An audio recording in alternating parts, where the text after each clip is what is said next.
காஜல், நான் ஆப்பிள் சாப்பிடு.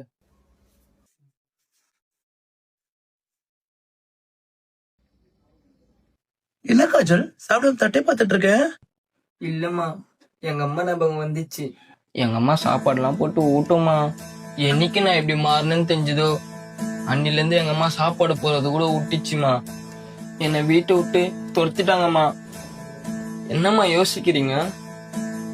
எங்க அம்மாவும் உங்க அம்மா மாதிரி தான். நான் திருநங்கைய மாறணுன்னு என்னை வீட்டு விட்டு துவச்சி விட்டாங்க. பத்தியா தான் அந்த பொட்டியோட அம்மா.